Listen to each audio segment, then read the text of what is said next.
Probably the word my sisters and I heard growing up over the years from my mother more than any other is that you are not a victim. No victims here. Alvin, Mavis, Carla, Loretta, you're not a victim. Pull yourself together, get up, dust yourself off. You're not a victim. There are no victims here. We would often come to Mom crying, complaining, pointing the finger, accusing, blaming somebody about an injustice and a slight we'd suffered, someone treating us unfairly, someone calling us a name. She might try to comfort us, but only for a moment would she let us linger. And then she would remind us that we're not victims, and she would push us away, tell us to dust ourselves off, pull ourselves together, and go back out again. Sometimes she would go with us, but sometimes not, always pushing and prodding us to go back out and face whatever injustice, unfairness, or slight had come our way. But Mom, Flazell Shields, pushed me on the barbed wire fence, cut my arm 6 stitches, and I still carry the scars to this day. Alvin, you tell Flazell not to push you anymore. Tell the teacher, and you go back and get in line with Flazell and the others. You're not a victim. That was my mother. I thought my mother lacked sensitivity and empathy in the way she sometimes handled our complaints. But I've come to believe that God often behaves in similar fashion. When we come to God with our slights and complaints, our list of unfairness and injustice, our prayers and petitions, God often reminds us that we are not victims. And God pushes us back out to face whatever we are struggling with, always going with us, but pushing and prodding and reminding us that we can take it and we can make it. We cannot always control what happens to us in life, but we can control how we respond to it, and that makes all the difference. It's stating the obvious to say that we are surrounded by injustice, so much about life that is unfair, that we live in very difficult and challenging times. War and violence and hate and inequity and economic crisis and hunger and homelessness and poverty and neglected children and families, even in this great land of plenty. Racism is real, and so is sexism and classism and homophobia. Almost every day there's another report of breakdown of basic services like clean water and access to health care. Global warming is a reality. Environmental catastrophes are becoming regular occurrences, and there seems to be no clear end in sight to this sick, silly political season. I saw a bumper sticker recently on a car while stuck in traffic the other day. It said, "God is coming and she's mad." God has every reason to be mad. We're making a colossal mess of things here.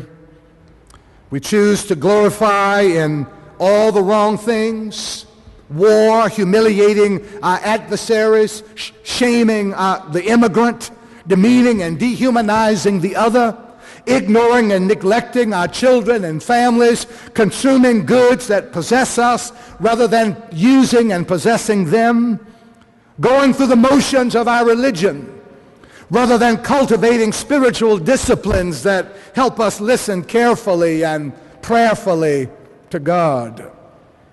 And the worst part of it is that much of this death-dealing destruction is often done in the name of religion. Those who blow themselves up on airplanes or in markets or busy streets or mosques have a religious vision, as those who seek retribution and vengeance for such attacks. Those who preach a gospel of prosperity and blame the jobless and the poor for their plight have a religious vision, as do those who would deny food and health care to children and poor families. Religious visions can sometimes get us into trouble. We can become so sure about the vision and so clear in our convictions that we try to mow anyone down who gets in the way of our carrying out the vision that we say God has given us. Religious visions can sometimes get in the way of our offering love and grace to a wounded world. Such is often the case in the reading and interpreting of one of the most difficult and, shall I say, weird and strange books of the Bible. Michelle read that passage beautifully a few moments ago, the book of Revelation. We came to it recently here, but we don't use it often as we do other parts of the New Testament. We usually dabble in it for leisure, and we certainly don't usually dabble in it for leisure. Rather, and we certainly don't read it to young children or at nighttime as a bedtime story. You're not going to get many children's sermons out of that book. This book, with its ferocious mix of images and creatures and battles and symbols and flying horses and dragons and beasts from the sea and beasts from the earth and lakes of burning sulfur and mouths with swords in them and fire and much more. It's a weird, strange book. But in spite of the way this book has often been used, I want to contend this morning that the real message here in this book is one of hope and encouragement. What we have here in Revelation is a vision of life beyond the challenges and difficulties of our time. It is a vision of the life God intends for all of us. The writer said, "What I see is a city. It is a city of perfect dimensions. It is a city coming down out of heaven from God. The whole city is the beloved community of God. There's no need for a temple because God's presence permeates everything. God is everywhere. The gates are always open, and the gifts of creation are abundantly available to all. All of the nations and all of the rulers of the earth, the tree of life is planted on each side of the river of the water of life and produces 12 kinds of fruit, 12, a number of wholeness and completeness. Even the leaves of the trees are for the healing of the nations." What a vision. If there was ever a time when the world needs this vision, it is now. For this new beautiful city of God is not just about pie in the sky and the sweet by and by when we die, although we certainly don't discount that promise.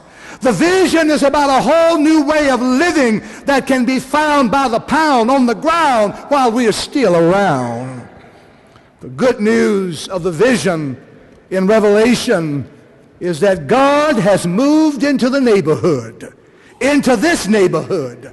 God is our neighbor. God dwells with us. God is in our midst. In the midst of our anxiety and fear and hopelessness, our dreams for a future life with God breaks into our present. Revelation assures us that good overcomes evil.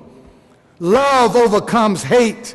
Hope overcomes despair. Life overcomes death here and now as well as in eternity.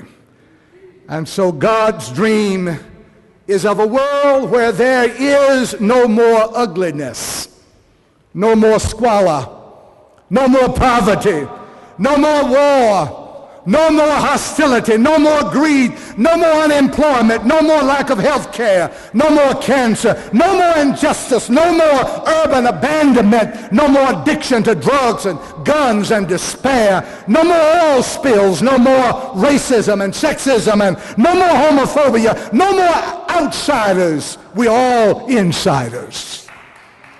And what I really came to tell you today is that God's dream is of a world of no more victims. Victims no more. Victims no more. For it is this victim mentality that blinds us to the role we must play in making the dream of God a daily, living, breathing, present reality. For no one expects much of a victim. Hey, look, I'm a victim here. Who's going to speak up for the victims? Somebody ought to speak up for the victims. I'm a victim. Aren't you a victim? We're all victims of something. Some of us are victims of poverty. Growing up in poverty, doesn't that count for something? Doesn't that release you from a little responsibility? I mean, doesn't that give you a few brownie points? Give me a little slack. I came from an extremely poor background.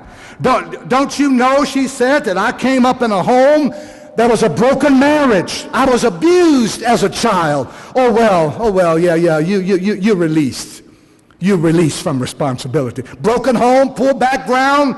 Why, of course, you are a victim. Oh, I feel so sorry for you. You are a victim. I'm a victim of a bad marriage right now, he said. It's really oppressive. I can't take it anymore. Oh, well, you exempt. None of this responsibility business applies to you. I'm a victim. But you cheated on the exam. Don't you know how unjust and corrupt the educational system is, and the instructor is not fair? Well, okay, you exempt. We're victims. I'm a victim of stress and strain. I'm a victim of hard times and confusing issues. I'm a victim of an intolerant boss. I'm a victim of unemployment and racism and injustice. My parents didn't raise me correctly. My boss doesn't respect me. I was potty trained much too early. I'm a victim. Society expects too much of me. Nobody loves me. Everybody hates me. I'm a victim. I hear you, God, about the dream of a world without war or walls, without prejudice or petition. But what can I do? I'm a victim. I feel bad, but what can I do? I'm merely an innocent victim. But one day my victim mentality was shattered. Absolutely shattered by a clear word from Scripture. Jesus said, if somebody strikes you on one cheek, you don't say, hey, look, I'm a victim. Jesus said, if somebody forces you to carry his burden a mile, you don't say, hey, look, I'm a victim. If somebody takes you to court and wants your coat, you give that person your shirt as well. Really? But look, Jesus, I'm a victim. No, have you ever thought about the fact that the teaching of Jesus is an ethic for victims? It is as if Jesus is reminding us that we are victims no more. It is what he was reminding that man who had been at the pool of Bethesda for 38 years, waiting for the healing. He thought an angel would come down and from time to time and stir the waters, and the first person in would be healed of whatever malady they suffered from. Jesus asked the man who'd been waiting there 38 long years, do you want to be made whole? Do you want to be healed? It sounds like a strange, silly, cruel question. What kind of sense does it make to ask somebody who's been suffering in a hellhole for 38 long years if he wants to be healed and get out? Of course he does. Or does he? You see, I've lived long enough now to realize that some people have suffered so long that they've lost any hope of ever getting up on their feet again. As sad as it may sound, some people have been down for so long that down doesn't even bother them anymore. It might seem strange, but some people have given up on life and they don't even want to be helped or healed. They're comfortable with their condition. They're content with their addiction. They will pay the price for their vice, for they're already where they want to be.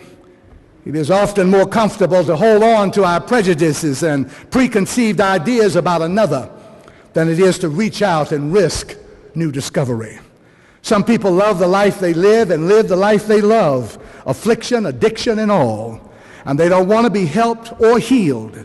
It's really a good question, Jesus. Do you want to be healed? Do you want to be made whole?